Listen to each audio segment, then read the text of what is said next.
Hey, good morning, my friends. MLive Chief Meteorologist Mark Torregrossa here. Welcome to the MLive Morning Weather Update. Thanks for joining me. Several things to talk about here. We've got, wow, what a weekend coming up. We do have some heat next week. Heat wave, I don't know. Southern half of the state will be hot for a couple of days, and we're going to look out the Pacific, which I think is probably the most important thing we can look at right now. There is a parade of storms kind of lined up there that one of the models now latches onto and kind of indicates thunderstorm complexes late next week. That knocks the heat down. So, in the end, I don't think this is going to be like a historic, 2 week heat wave type thing, but we will probably have some very hot days coming up next week.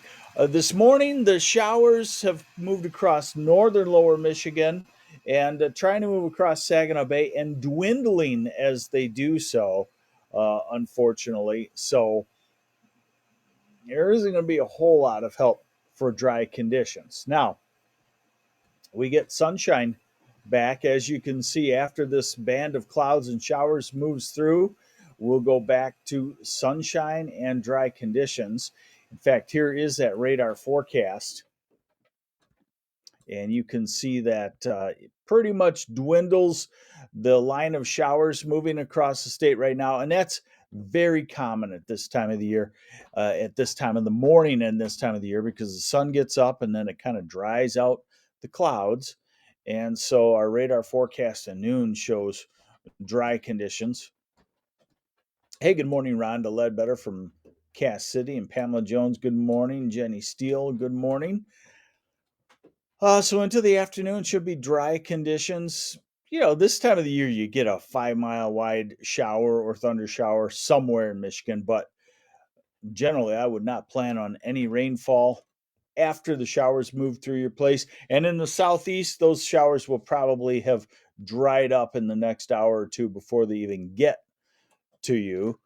So, radar forecast shows dry conditions. Now, on to the weekend and the heat wave for next week, or I guess I should say a couple hot days in the southern half. What I wanted to show you is that if you look out to the west across the Pacific, there are waves in the jet stream.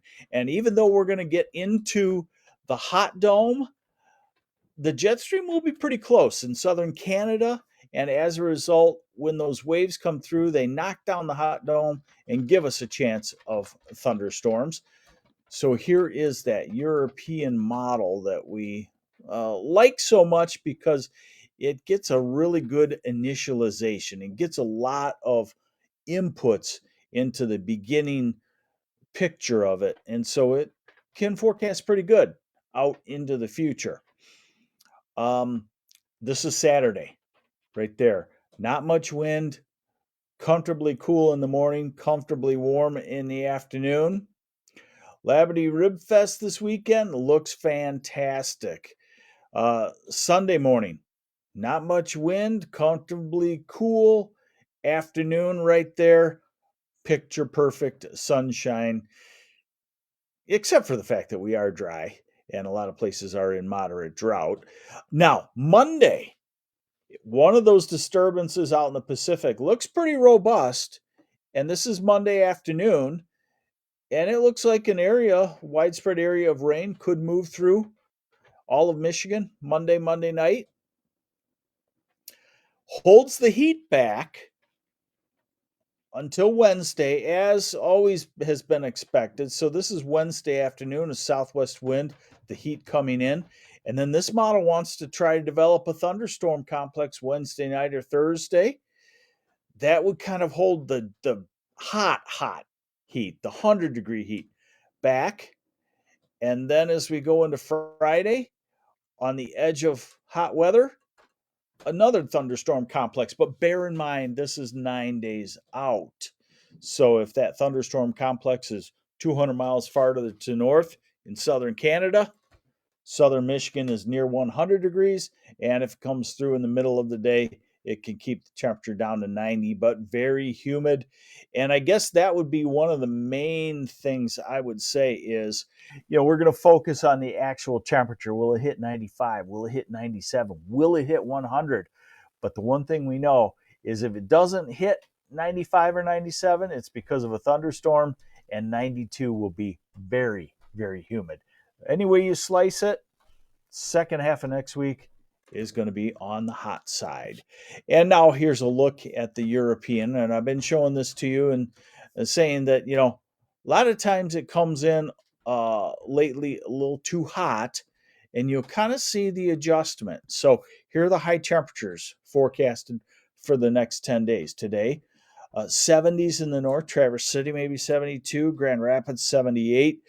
Saginaw area still 80-ish, and Detroit and Ann Arbor still 80 to 82. Tomorrow 75 to 80. Tomorrow is a pick day weather-wise. Now here's Saturday, 80 to 85 in a lot of places, upper 70s along the shorelines. Sunday, a little bit warmer, getting back to a summer feel, 87 to 88. Monday, starting to head toward 90 degrees in some places. Tuesday, after that Monday night potential rain, Tuesday cools down just a touch. Then Wednesday, the heat surges in, temperatures in the 90s. I would say 95-ish. Looks like a pretty conservative bet. Thursday in the 90s, humidity going up. Friday in the 90s in the southern third of the state. So when we're talking hot temperatures, we're talking the southern third for 3 or 4 days. And this model by Saturday, 10 days out, bear in mind, brings one of those thunderstorm complexes through and then somewhat cooler air. I do think the weather situation is set up for thunderstorm complexes to inch the cool back into our area, last for a day or so, and then take it back out as we're poised to be just on the northeast edge of some very hot air, 95 to 105 back to our southwest, Illinois, Iowa. But we're in Michigan, and that's a fortunate thing. Our heat waves, 3 days, 4 days, and then usually a thunderstorm complex riding along that ridge out of Canada breaks it for a little bit. So we've got something for everybody, but everybody could use a solid rain. And the only hope for that right now is Monday night or so, Monday afternoon or Monday night. We'll keep our fingers crossed and say our prayers for that. Otherwise, enjoy the sunshine and remember what March is like. And most everybody grumbles then. Hey, thanks for joining me on the MLive Morning Weather Update. I'm MLive Chief Meteorologist Mark Torregrossa. Have yourselves a great day.